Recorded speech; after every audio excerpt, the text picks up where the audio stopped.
A call option on gold with exercise price of rupees 26,000 per 10 gram and 3 months to expire is being traded at a premium of rupees 1010 per 10 gram। तो एक gold का एक call option है जो कि जिसका कि exercise price है 26,000 पर 10 ग्राम, और ये 3 महीने में एक्सरसाइज जो है वो एक्सपायर होने वाला है। और इसको भी किस रेट पर ट्रेड किया जा रहा है? इसको ट्रेड किया जा रहा है एट द रेट 1010 पर 10 ग्राम। ये क्या है? ये प्रीमियम जो यहाँ पे दे रखा है ना 1010 का, ये कॉल ऑप्शन का आपका प्रीमियम है। तो प्रीमियम ऑलरेडी आपको स्पॉट वैल्यू का दे रखा है, कितना? 1010 दे रखा है।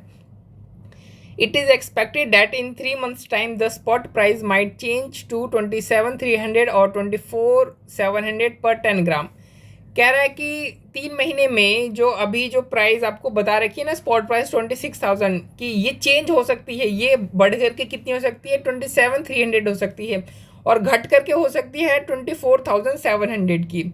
At present this option is at the money. ये कहने का मतलब ये हुआ ना कि अभी प्रेजेंट में ये जो ऑप्शन है ये अपनी एक्सरसाइज प्राइस पर ही मतलब अभी ट्रेड किया जा रहा है। इसका मतलब क्या हुआ? इसका मतलब जो एक्सरसाइज प्राइस है ना यही इसकी spot price. At the money का मतलब क्या होता है? एट द मनी का मतलब होता है exercise price equal to spot price. तो यही क्या, यही स्पॉट प्राइस भी है 26,000, और 26,000 ही क्या है? आपकी एक्सरसाइज प्राइस है। And the rate of interest with simple compounding is 12% per annum, और जो इंटरेस्ट रेट है वो आपका 12% पर एनम का है।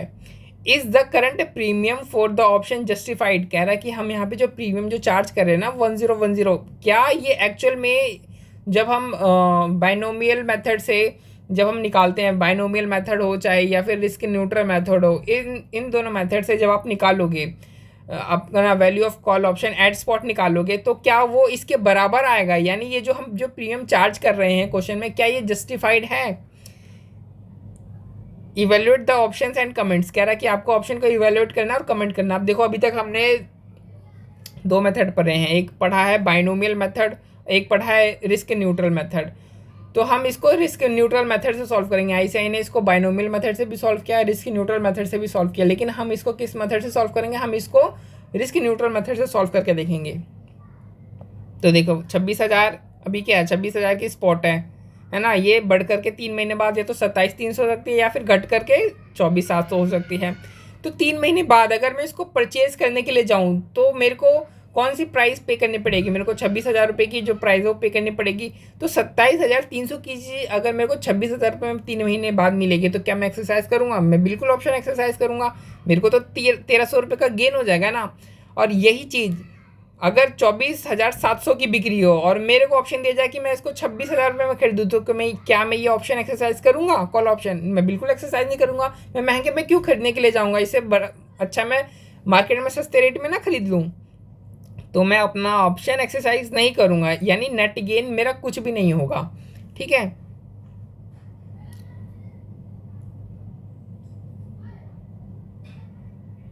देखो अब यहाँ पे आप बोलोगे कि नेट गेन सर ये फाइनल तो नहीं है, क्योंकि यहाँ पे बोल रखा है कि जो प्रीमियम जो चार्ज किया जा रहा है वो कितना किया जा रहा है? जो प्रीमियम जो चार्ज किया जा रहा है ना वो 1010 प्रीमियम चार्ज किया जा रहा है। लेकिन जब हम रिस्क न्यूट्रल मेथड जब हम करते हैं ना, तब हम जो प्रीमियम की वैल्यू है उसको हम कंसीडर नहीं करते। क्यों? क्योंकि हमें अल्टीमेटली प्रीमियम ही तो निकालना है। तो प्रीमियम जब हम ऑलरेडी कंसीडर करेंगे तो फिर तो आंसर ही गलत हो जाएगा। इसलिए हम इसमें प्रीमियम कंसीडर नहीं करेंगे, और हम इससे क्या निकालते हैं? हम प्रीमियम की वैल्यू ही तो निकालते हैं। तो इसमें हम प्रीमियम कंसीडर नहीं करते हैं, और जो नेट गेन आता है ये हमारा क्या होता है? फाइनल होता है।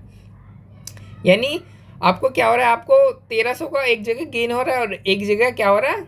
कुछ भी नहीं हो रहा है, जीरो फिगर आ रही है। वैल्यू ऑफ कॉल ऑप्शन एक जगह आपका 1,300 आ रहा है, नेट गेन होता है वही तो आपका वैल्यू ऑफ कॉल ऑप्शन होता है। क्योंकि जो वैल्यू ऑफ कॉल ऑप्शन होता है वो क्या होता है? वो होता है market price minus strike price. Market price कितनी है आपकी? 2 दे रखी है। अब अगर मार्केट प्राइस 2 दे रखी है, स्ट्राइक प्राइस तो सेम है 26,000, तो मार्केट प्राइस अगर 2 दे रखी है तो आपको 2 नेट गेन आएंगे, या फिर 2 वैल्यू ऑफ कॉल ऑप्शन आपका आएगा। अब 2 आ रहा है लेकिन अपने को तो एक ही चाहिए, तो हम क्या करेंगे? इनकी जो रिस्पेक्टिव प्रोबेबिलिटी है उससे इंटू कर देंगे।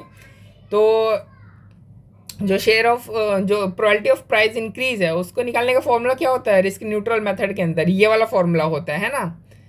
डेनोमिनेटर में या तो हम ERT का यूज़ कर सकते हैं या फिर 1 + R × T का यूज़ कर सकते हैं। अब यहाँ पे क्वेश्चन में देखोगे आप क्वेश्चन में कहीं पे भी ई का फॉर्मूला, ई की वैल्यू कुछ आपको दे नहीं रखी है, तो हमको ई वाला मेथड जो है, ई वाला जो डेनोमिनेटर है वो यूज़ नहीं करना है, हमको 1+r/t वाला डेनोमिनेटर जो है वो यूज़ करना है। तो देखो हमने यहाँ पे 1+r/t वाला डेनोमिनेटर यूज़ किया। पी मतलब क्या हुआ? पी मतलब probability of increase in price. अब probability of increase in price को अगर हमने पी माना है तो प्रोबेबिलिटी ऑफ प्राइस डिक्रीज हम क्या मानेंगे? 1 - p। तो ये देखो यहाँ पे 1 - p हमने मान रखा है। तो अब आप और equal to spot price. Spot price क्या है? एक्सरसाइज प्राइस के बराबर था स्पॉट प्राइस, और एक्सरसाइज प्राइस कितनी है? 26,000, यानी स्पॉट प्राइस भी कितनी हुई? 26,000। तो इक्वल टू 26,000। इसको सॉल्व करोगे तो आपका आंसर कितना आएगा? तो इसको सॉल्व करोगे ना, तो देखो आपकी जो पी की वैल्यू आएगी वो कितनी निकल कर आएगी? 0.80 आपकी पी की वैल्यू निकल कर आ जाएगी। यानी प्रोबेबिलिटी ऑफ प्राइस इंक्रीज कितना हुआ? 0.80, यानी 80%। तो probability of decrease in price कितना हुआ? 20% हो गया। तो इंक्रीज इन प्राइस अगर 80% है तो डिक्रीज इन प्राइस कितना होगा? Probability of decrease in price 20% हुआ। तो अब हम क्या करेंगे? इनको इनके रिस्पेक्टिव प्रोबेबिलिटी से इंटू कर देंगे। तो 1300 इंटू 0.8 प्लस 0 इंटू 0.2, तो ये आपकी एक वैल्यू ऑफ कॉल ऑप्शन आ जाएगी। But value of call option है ये एट द मैच्योरिटी है, यानी 3 महीने बाद किया। हमें क्या चाहिए? स्पॉट पे चाहिए। तो हमें क्या करना पड़ेगा? इसकी प्रेजेंट वैल्यू 3 महीने की करनी पड़ेगी। तो प्रेजेंट वैल्यू करने के लिए हम क्या करेंगे? देखो ये वैल्यू ऑफ कॉल ऑप्शन आपकी आ गई, ठीक है। इसको सॉल्व करोगे तो आपकी वैल्यू ऑफ कॉल ऑप्शन आ जाएगी। और इसको प्रेजेंट वैल्यू में लाने के लिए आप क्या करोगे? डिवाइड कर दोगे 1+r/t से, या फिर रिस्क न्यूट्रल मेथड में हम e/r/t से भी डिवाइड कर सकते हैं। अब लेकिन ई की वैल्यू तो कहीं दे नहीं रखी, तो हम कौन सा डेनोमीटर यूज़ करेंगे? 1+r/t।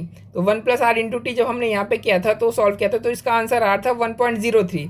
तो जब आप इसको डिवाइड करोगे, यानी जब आप प्रेजेंट वैल्यू निकालोगे तो आपकी प्रेजेंट वैल्यू कितनी आ जाएगी? 1010। यानी वैल्यू ऑफ कॉल ऑप्शन की जो वैल्यू ऑफ कॉल ऑप्शन है स्पॉट पे, एट स्पॉट पे, वो कितनी आ रही है? 1010। यानी जो प्रीमियम जो यहाँ पे क्वेश्चन में जो बता रहा है कि जो प्रीमियम ये चार्ज कर रहा है 1010 को, तो क्या ये जस्टिफाइड है? बिल्कुल जस्टिफाइड है, क्योंकि ये मैच कर रहा है हमारे आंसर से। तो यही अपना हमने ऑप्शन को इवैल्यूएट कर लिया कि हाँ प्रीमियम जो है वो ठीक आ रहा है। और कमेंट, यही कमेंट कर देना कि जी इतना आ रहा है और क्वेश्चन में भी इतना है, तो मतलब ठीक है।